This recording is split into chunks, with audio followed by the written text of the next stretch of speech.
Assalamualaikum warahmatullahi wabarakatuh. Innal hamdalillah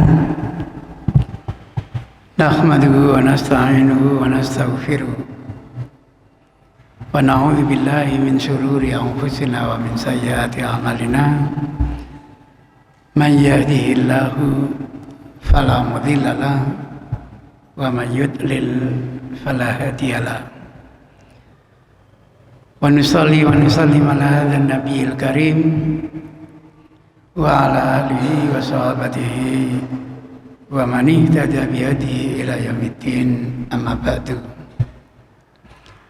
Umat Islam telah sepakat untuk merujuk kepada Al-Quran dan hadis. Problem akademiknya itu pola merujuknya kepada Al-Quran dan hadis. Apakah merujuk kepada keduanya itu secara hierarki, Quran dulu baru hadis, atau merujuk kepada keduanya itu secara kebersamaan? Karena masing-masing pola ini punya konsekuensi yang berbeda. Misalnya, bagi teman-teman yang merujuk kepada Al-Quran dan hadis secara hierarki, berperingkat, ketika ditemukan hadis yang tampaknya itu kontradiksi dengan Al-Quran, maka hadis itu diabaikan, dianggap tidak ada.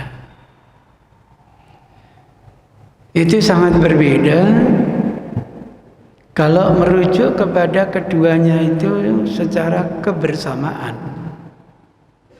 Ketika ditemukan adanya hadis yang tampaknya kontradiksi, bagaimana caranya difahami secara kebersamaan? Harus bisa ditemukan titik temunya. Itu perbedaan konsekuensinya. Ambil sebuah contoh. Di dalam Al-Quran itu ada ayat yang menjelaskan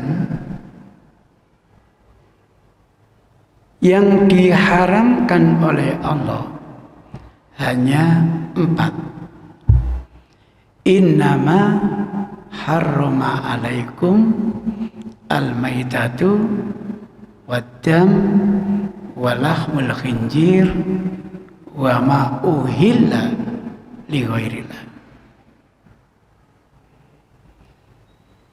Berangkat dari zahirnya ayat ini, menurut nalar, tidak ada lagi yang diharamkan oleh Allah kecuali hanya 4. Selain 4 itu berarti tidak haram, halal. Oleh sebab itu ketika muncul hadis sahih yang diriwayatkan oleh Abu Hurairah misalnya, kullu dzinabin minasiba fa'akluhu haram. Hadis yang sahih ini dipandang bertentangan dengan Al-Quran. Maka jangan kaget waktu itu muncul fatwa anjing itu halal. Kenapa? Karena anjing itu tidak termasuk 4 yang diharamkan oleh Allah. Dimasukkan ke dalam bangkai, enggak. Dimasukkan ke dalam darah? Tidak. Dimasukkan dalam babi? Enggak matching. Dimasukkan dalam wa ma uhilla li ghairillah? Juga tidak matching. Kesimpulannya, walaupun anjing itu binatang buas dan bertaring, maka tetap hukumnya tidak haram. Heboh pada waktu itu. Dan saya belum lahir pada waktu itu. Karena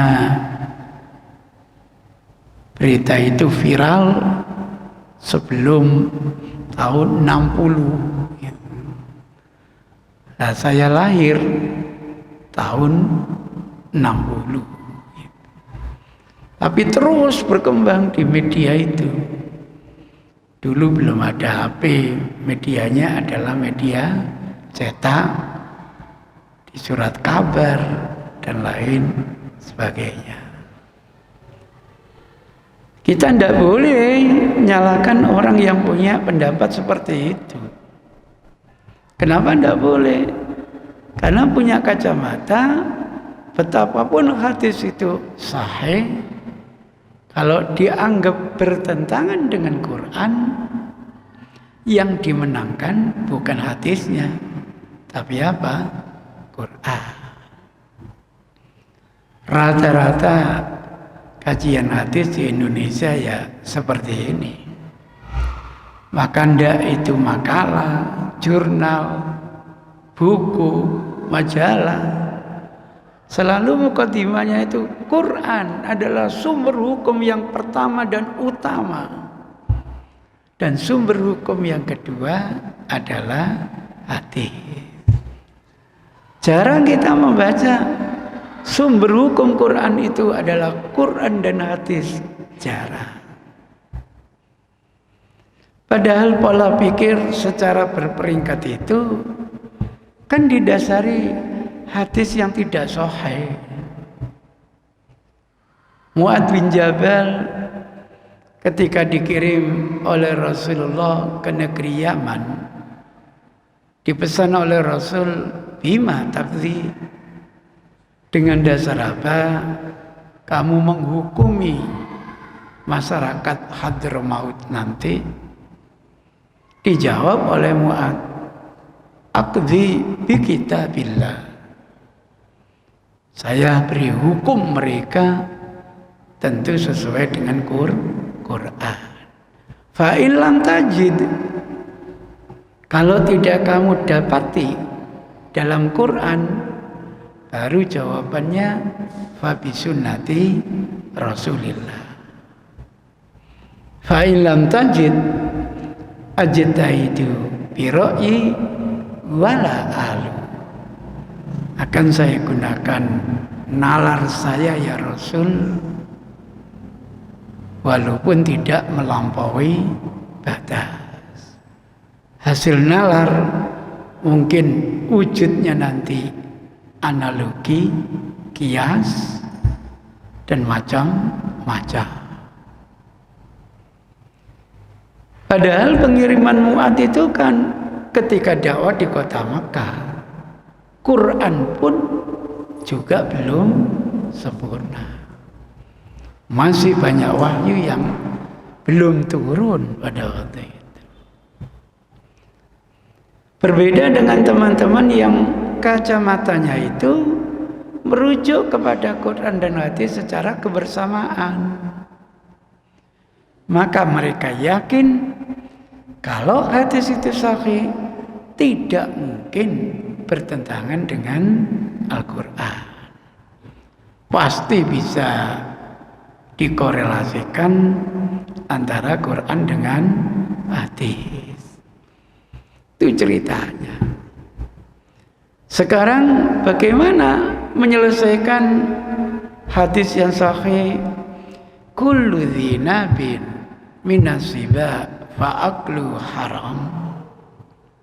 Setiap binatang yang bertaring dari jenis binatang buas. Karena ada yang bertaring tapi tidak buas. Jadi bahasa wahyu itu tidak ada yang mubazir. Gajah itu kira-kira bertaring atau tidak? Bertaring. Tapi bukan termasuk binatang buas. Kelinci itu sebenarnya binatang yang bertaring, tapi tidak termasuk binatang buas. Termasuk manusia, bertaring enggak? Bertaring. Masuk binatang buas enggak? Lebih buas. Misalnya begitu. Jadi tidak ada bahasa wahyu yang mubazir itu. Tidak ada. Memang yang buas otomatis bertaring.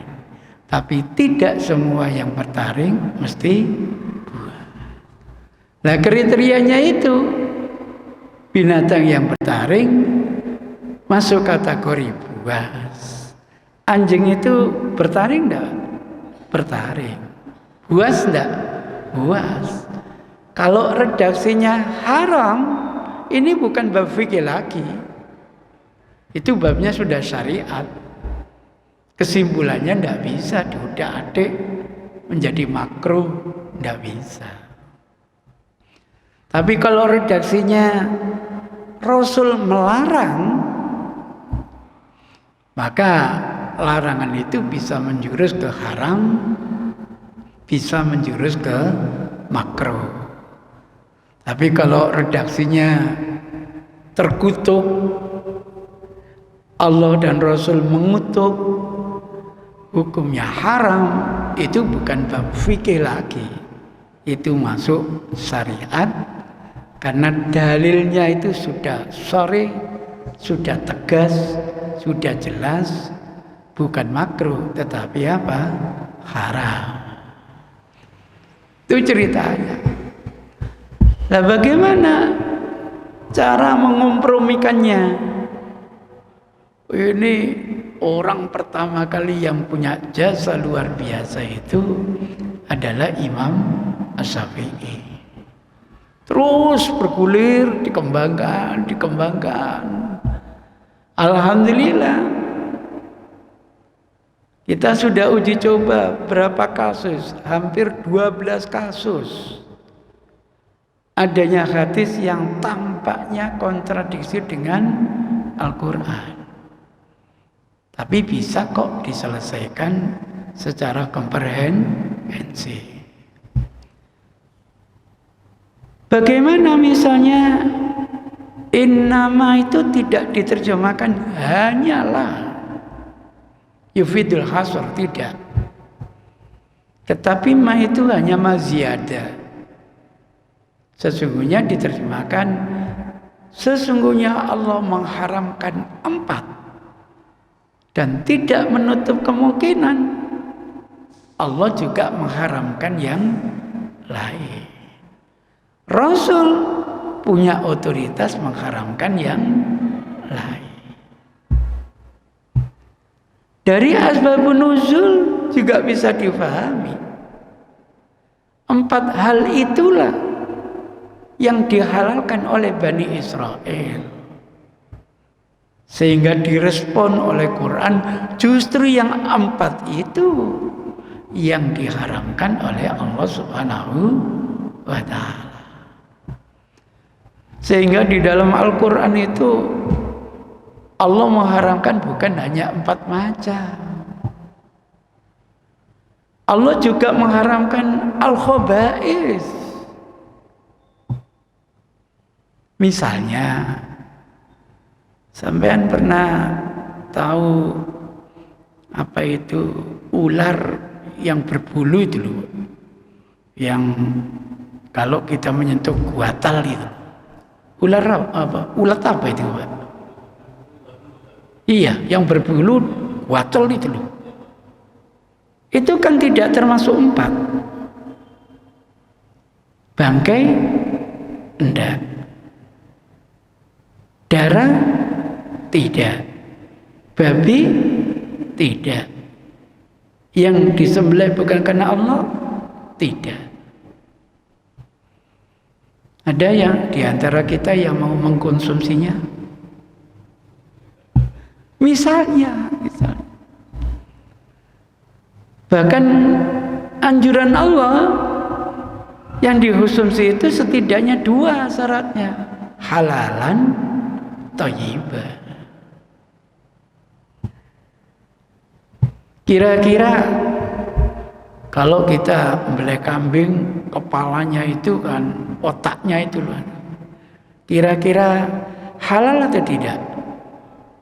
Halal bagi yang tidak bermasalah. Gitu. Tapi bagi saya, makan itu bludruk saya. Jadi itu halal, tetapi tidak thayyib. Maka saya harus menghukumnya apa? Haram. Misalnya begitu. Teman saya itu sampai 1 kepala itu dijeni wong loro. Masya Allah. Oh berarti bagi dia halalan thayyibah.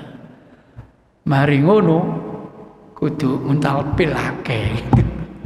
Itu ceritanya. Di dalam Al-Quran kita temukan yang diharamkan Allah bukan hanya 4, tetapi ada 10.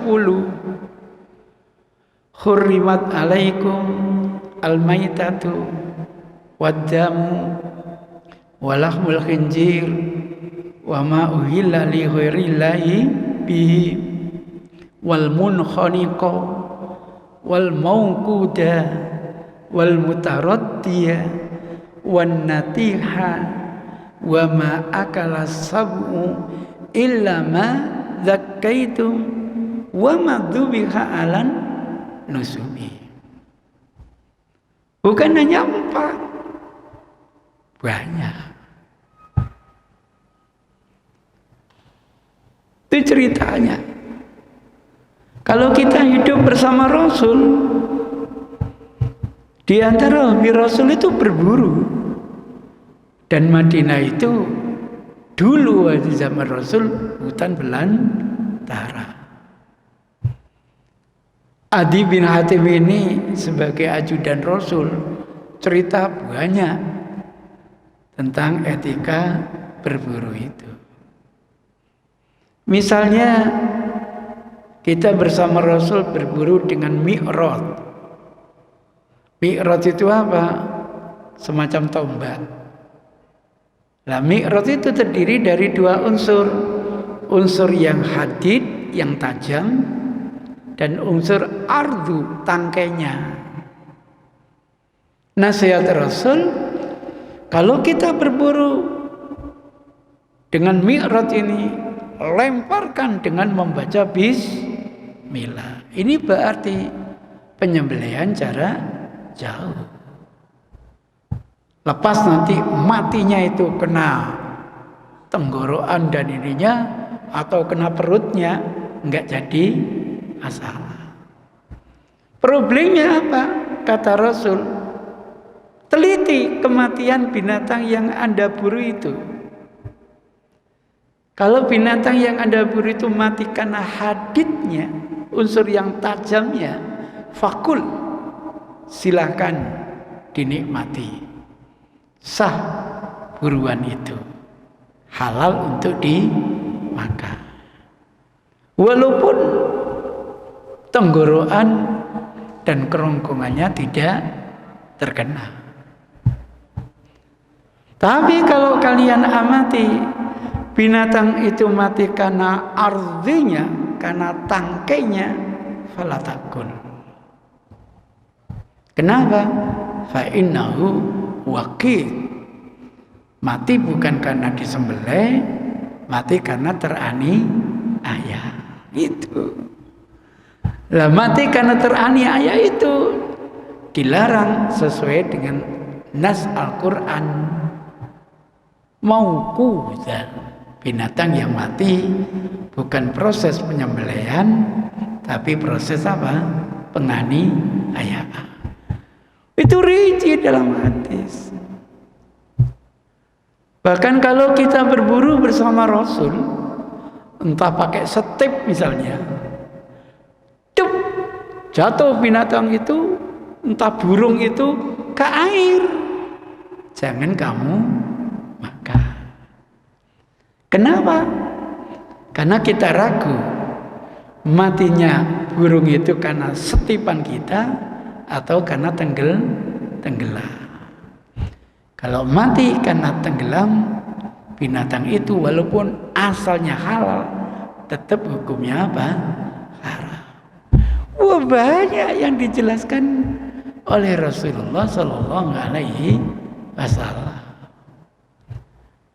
Maka ketika kita faham bukan hanya 4 yang diharamkan oleh Allah, bukan mustahil Rasul pun punya otoritas untuk mengharamkan yang lain.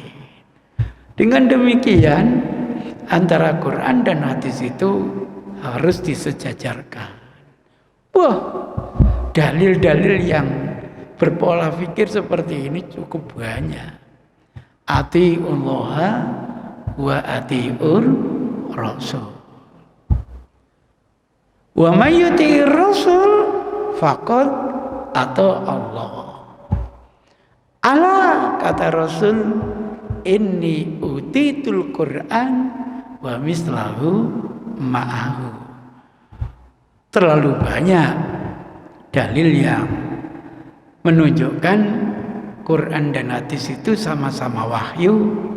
Karena sama-sama wahyu harus apa? Disejajarkan.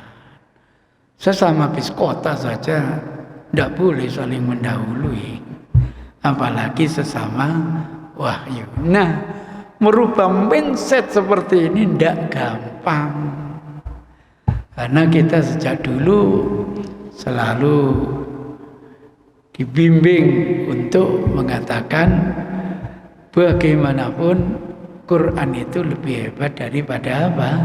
Hadis.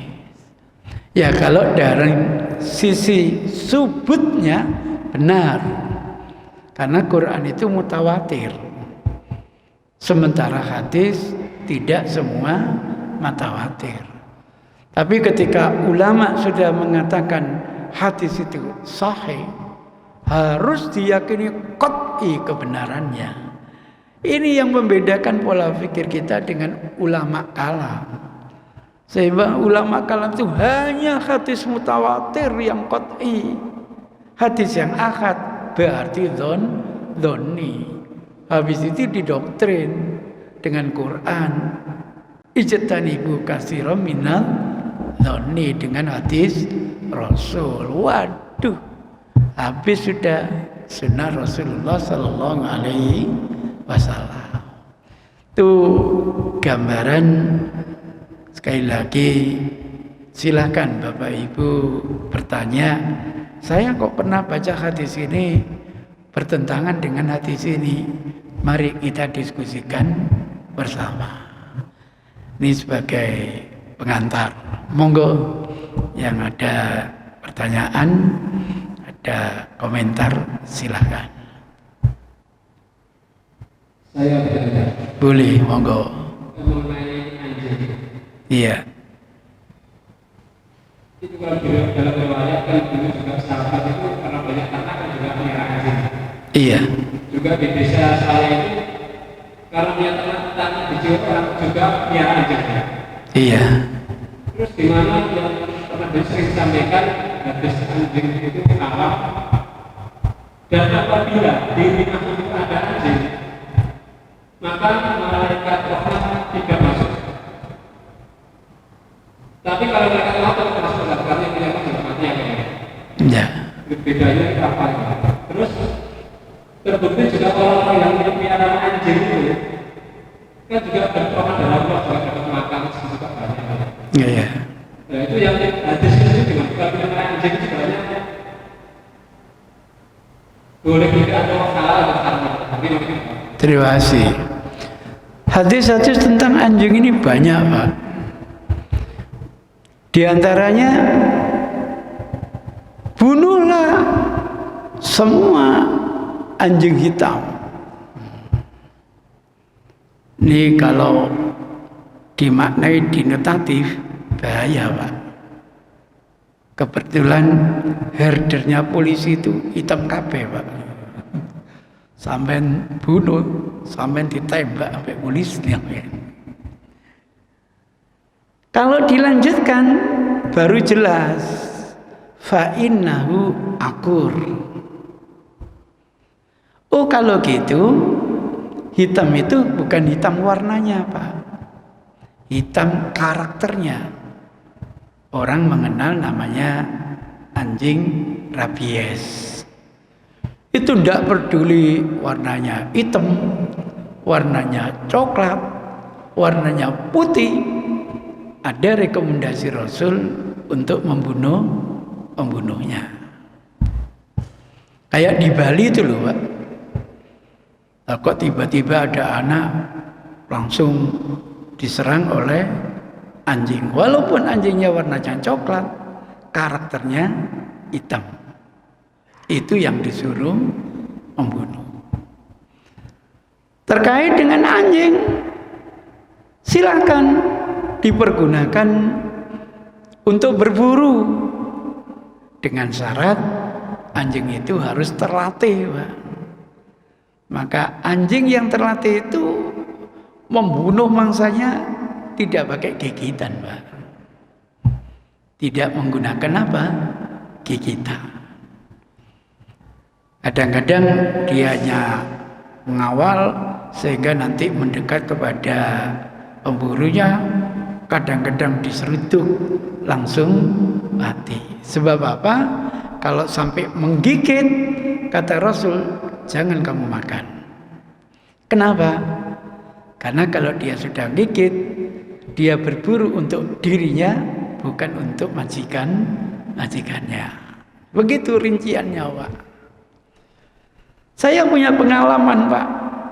Bagaimana anjing itu mengawal ribuan onta.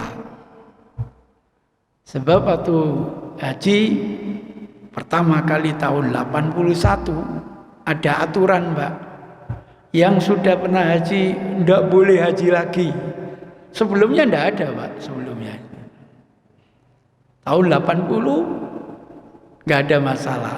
Begitu 81 ada aturan yang sudah pernah haji tidak boleh haji lagi.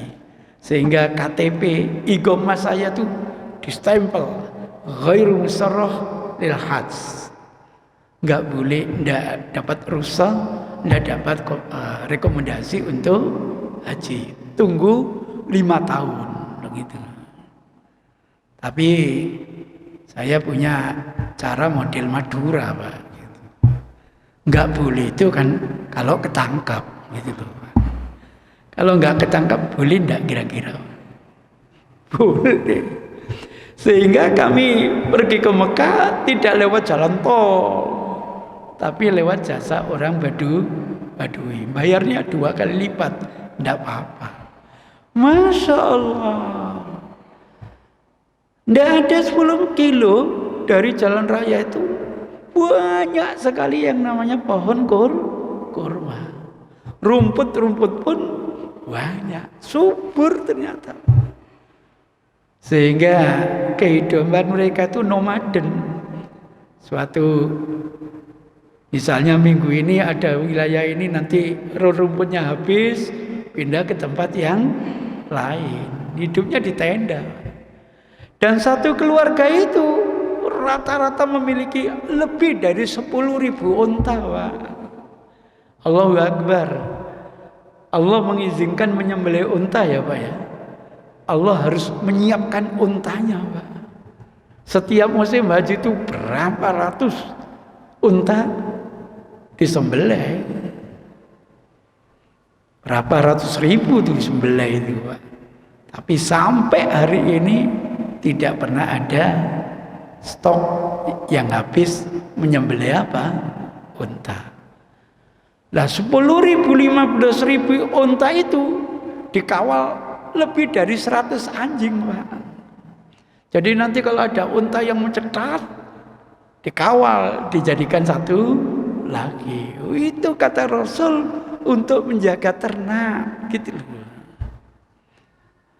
Dan anjing pun bisa untuk menjaga apa? Tanaman, Pak, dari gangguan hewan yang akan merusak tanaman itu. Itu anjing, Pak. Kemudian di dalam bab anjing ada warning habis-habisan dari Rasul. Siapa yang ngingu anjing, satu, setiap hari pahalanya dikorting 1 kirot. 1 kirot itu sebesar Jabal Uhud. 10 hari kukut pahala kita. Ada lagi di warning, rumah yang ada anjingnya tidak akan dimasuki malaikat. Untungnya tadi sudah dijelaskan malaikat rahmat, pencabut nyawa tetap datang. Jadi jangan sampai nggak ingin mati ngingu anjing, nggak bisa.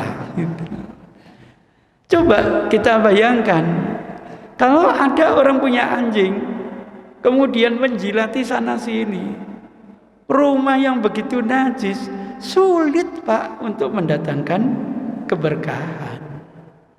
Maka kalau ngingu anjing, bagaimana diposisikan tempat tertentu untuk jaga rumah, untuk jaga apa? Tidak dibiarkan ngambusi tempat macam-macam, apalagi dipeluk, dicium dan lain sebagainya. Nah, dengan pola seperti itu, tidak ada satu hadis yang kontradiksi. Anjing apa yang harus dibunuh? Anjing apa yang perlu kita gunakan untuk menjaga rumah, menjaga ternak, menjaga tanaman? Anjing apa yang di warning rumah kita ini akhirnya tidak muncul keberkatan, bahkan pahala kita dikurangi setiap hari 1 kiro. Dengan kajian yang tematik seperti ini, sampean bisa memahami, oh kalau saya punya anjing gini, ini pertanda rumah ini tidak datang rahmat, Pak. Susah malaikat rahmat datang ke rumah kita. Oh, kalau saya punya anjing gini, ada pembolehan dari Rasul untuk kepentingan-kepentingan tertentu. Kira-kira begitu, Pak. Kira-kira halal dimakan, Pak? Saya khawatir ada 2 orang-orang jaksa, yang satu dari wilayah Sumatera Utara, yang satu dari Jawa Barat. Wah, itu kalau sudah ketemu, katanya yang dari Sumatera ini semua daun halal dimakan. Untuk orang Jawa Barat, termasuk daun jendela itu. Akhirnya yang Jawa Barat nggak mau kalah. Semua yang berkaki 4 halal dimakan, termasuk meja kursi. Guyonannya orang-orang Batak sama Jawa Barat begitu. Tidak semua yang berkaki 4 halal dimakan. Ada kriteria-kriteria mana yang halal, mana yang haram. Ada lagi mungkin? Monggo.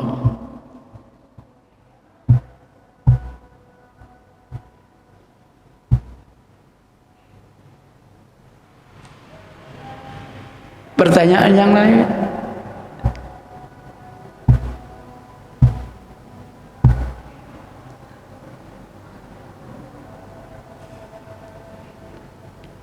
Gimana kalau saya yang bertanya? Saya pernah berjumpa dengan seorang kiai, Masya Allah, orang hebat. Beliau menggunakan cincin emas, gitu loh. Menggunakan cincin emas. Saya ini tidak boleh nyalakan Pak Yai itu, gitu loh. Coba bertanya, kok cincinnya terbuat dari emas? Benar. Kan tidak semua kayak emas itu emas. Mungkin ada sepuan, ada apa. Saya coba klarifikasi. Benar enggak cincin yang dibuat itu dari emas? Benar. Saya pernah dengar, baca, laki-laki itu enggak boleh pakai emas. Apa jawaban beliau? Itu kan hadis. Loh iya. Padahal Al-Qur'annya membolehkan. Hebat mana Quran dengan hadis? Kalau ada yang jawab hebat Quran, gagal saya. Gitu. Dalam pandangan beliau, Quran itu lebih hebat dari hadis. Maka ketika hadis itu dianggap bertentangan dengan Quran, maka yang digunakan Qurannya atau hadisnya?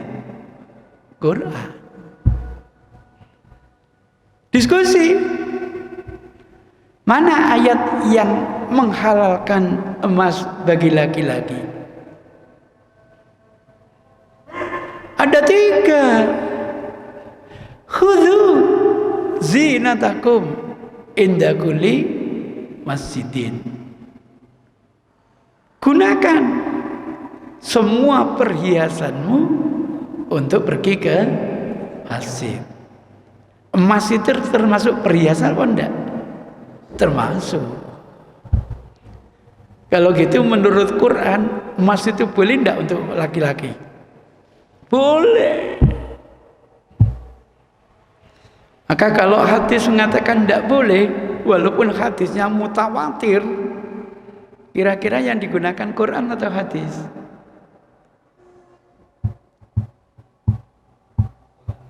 Quran. Andaikan ijtihad ini keliru, kan masih dapat satu pahala. Maka tak elok kita menyalahkan orang lain. Muncul diskusi, ayai, kalau difahami gitu, maka untuk pergi ke masjid itu bukan hanya bawa emas, rumahnya juga dibawa, Pak Yai. Rumah itu perhiasan enggak kira-kira?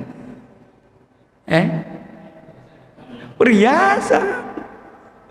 Semua kenikmatan dunia itu adalah perhiasan. Dan sebaik-baik perhiasan dunia, al-mar'ah as-salihah. Kan mestinya harus dibawa semua. Bingung enggak kira-kira? Bingung. Padahal yang dimaksud ayat itu merespon dulu kalau kita hidup jahiliyah, pergi ke masjid, tawaf itu telanjang gitu loh. Maka yang dimaksud perhiasan sini adalah penutup aurat gitu loh. Bukan semua perhiasan. Nah, kalau semua perhiasan, mobil kita bawa, rumah kita bawa, semua kenikmatan dunia itu adalah perhiasan. Itu artinya memahami Al-Quran tidak spesifik gitu loh. Bukan pada tempatnya. Coba Pak Yai cari ayat yang secara jelas Allah menghalalkan emas bagi laki-laki. Monggo kalau ketemu. Kok Rasul berani mengharamkan? Baru terjadi kontradiksi. Kalau Allah mengatakan seluruh perhiasan halal bagi laki-laki perempuan, Rasul punya otoritas mentaksis kecuali emas untuk laki-laki. Semua dalil digunakan. Kalau mau dibalik, seluruh darah itu kan haram. Seluruh bangkai itu kan haram. Menurut Quran ya. Kalau tanpa hadis, boleh enggak makan bandeng? Tidak boleh. Wong dijual di pasar dalam kondisi bangkai sudah. Yang suka bandeng, jangan makan bandeng. Karena menurut Quran, semua bangkai itu adalah haram. Rasul punya otoritas mengkhususkan gitu loh. Nanti bangkainya laut halal dimakan. Maka kalau kita beli mujair walaupun sudah di es 3 hari, boleh tidak dikonsumsi? Boleh. Itu artinya kembali kepada Quran dan hadis secara kebersamaan. Itu gambarannya. Sekali lagi saya harus hati-hati menjawab pertanyaan jamaah, karena sering jamaah ini menggunakan mindset Quran dulu baru hadis. Tapi kalau saya jawab dengan mindset Quran dan hadis harus sejajar, pasti tidak ketemu. Itu yang saya katakan, menjawab pertanyaan yang bingung itu bukan jawabannya. Yang bingung itu orang yang saya hadapi ini sebenarnya mindsetnya seperti apa.